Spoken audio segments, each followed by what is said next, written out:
Specifically, how do you propose we address the illegal alien problem in the United States? You have a minute. I believe that we need to secure our borders. They're much too porous now. We're out trying to protect the borders of Iraq and Afghanistan, but not our own. So that's the first piece of it. I also think then that we need to check citizenship status when laws are broken. We don't round them up. We just, when laws are broken, we check citizenship, and then we prosecute and deport illegal aliens.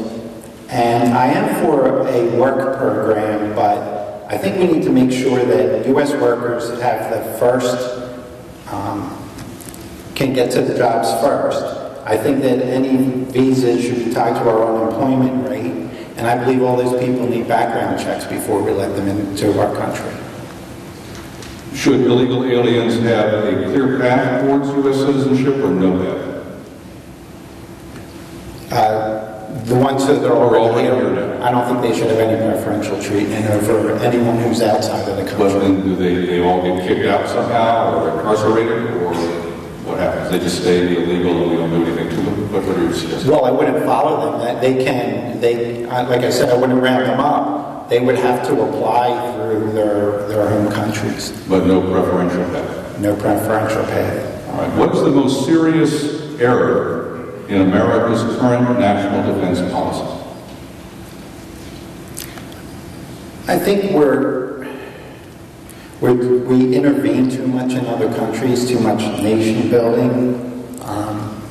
If that's what you're talking about, if you're talking about terrorism, I think it is a war on terror. They declared war on us. We have to handle it as a war. Just because you finished early, it's not up to me to explain. We like to questions or designs of candidates and go wherever they want to go. You can pick anything in America's defense policy that you think is not going to work. It doesn't have to be limited to terrorism. But if it's terrorism, it's not. Okay. I mean, to go a little further with that, I think that with the nuclear threat, we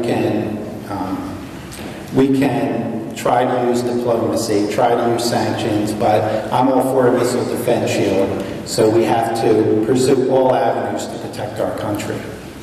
Would you, if you're in the U.S. House and it came to a vote, authorize the Commander-in-Chief to go after Iran with direct U.S. military action to prevent Iran from developing or obtaining nuclear weapons? If they were at a point where they were close to getting it against the current regime, yes. Do you have confidence that with our intelligence agencies that we would know what close is? No, I don't.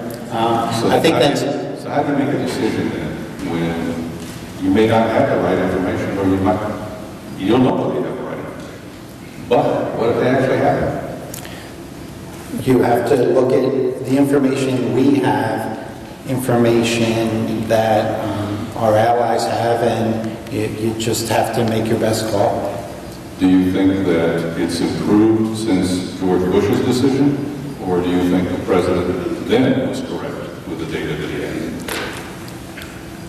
Well, I didn't see all the data that he had, but based on like what we saw on TV, as far as Iraq goes, they were saying they had weapons of mass destruction. They were saying they were going to use it against our soldiers. So based on that alone, at that point, I would have been for it. We did have poor intelligence, so. And finally, will 2010 be the year of the Tea Party? Why or why not? I think it'll be the year of the American citizen. I think the Tea Parties are a big part of that. So, yes, I think so. There are a lot of people that our Congress, our Senate, they've way overstepped their boundaries, and I think they're done. I think people are awake, and the Tea Parties are a big part of that. So, yes, it is the year of the Tea Party. Do you see anything different from the folks that got involved with the Perot movement, or the Anderson movement, or any third-party movement or independent movement that seemed to have traction before, that was saying to the Republican and Democratic establishments, we're not happy with it? Is there any difference this time? I think the big difference is that they're trying to change things from within the system. So they're trying to encourage candidates within the Republican Party and within the Democratic Party to make change as opposed to going totally independent.